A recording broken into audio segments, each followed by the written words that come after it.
I was dealing with an incredibly toxic situation. It was very painful. It went on for years. A lot of people complained about the situation, but nobody was able to get things done, to get things changed.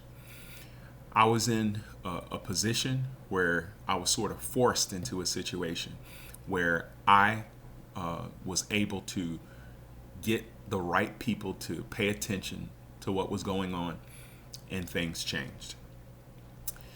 Now I'm starting to see the benefit of those changes. I'm starting to see the fruits of my labor, my sacrifices.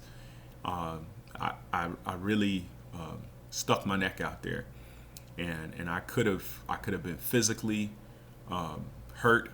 I could have suffered financially. I just really put myself out there, not because I was particularly brave, but because I felt like I had no other choice.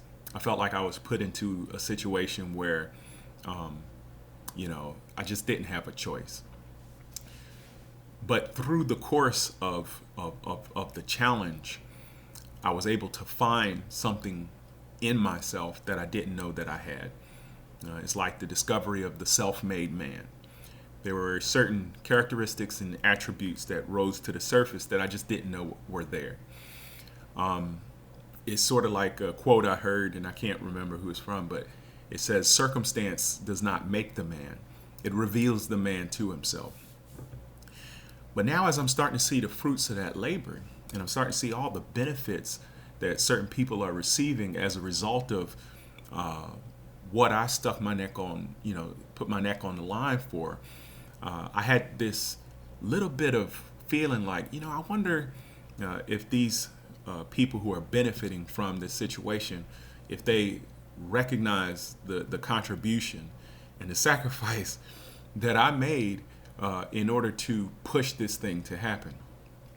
And then I thought about Marcus Aurelius and what he said about virtue being its own reward.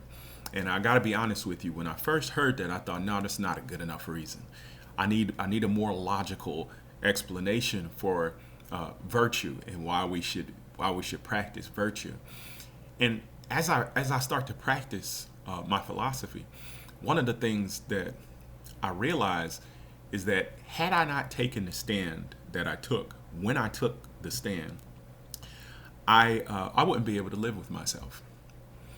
Now, everybody has different standards, and I have seen and interacted with people who recognize the same problem that I recognized, and they didn't say anything, they didn't take a stand.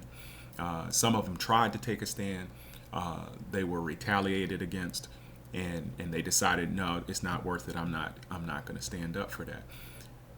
For me, I decided that if I didn't take that stand, I just wouldn't be able to. I just wouldn't be able to live with myself. I think it was Frederick Douglass who said I would. He said something to the effect that I would rather have other people think negatively of me than to incur my own abhorrence. Something to that. I'm paraphrasing, but that's the gist of it.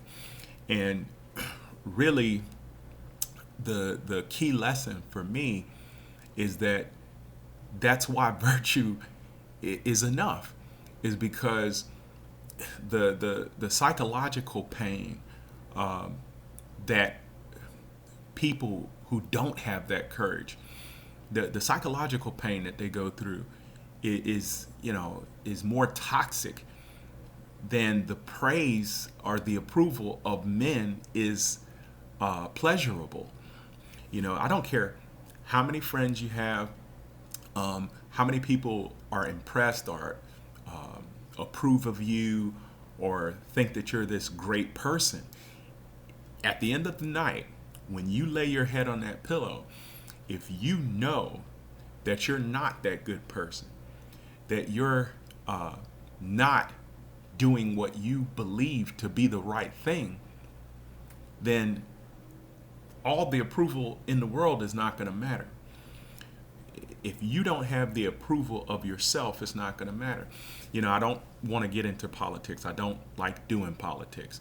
I will say that the stand that Mitt Romney made, whether you agree with him or not, and the reason that he gave for the stand that he took, he said that he was following the dictates of his own conscience. He even got emotional at a part of his address, and having been involved in his religion at a certain point in my life, that's been over 10 years ago now, I believe that he was sincere with what he said. And whether you agree with him or not, you've got to be impressed by him having the courage of his conviction.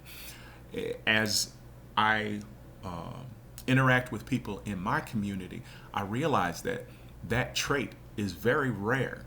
Most people will back down in spite of what they believe.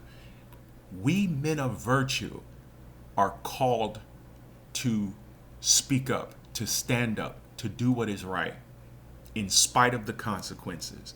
As Mitt Romney said, he said, do what is right, let the consequence follow.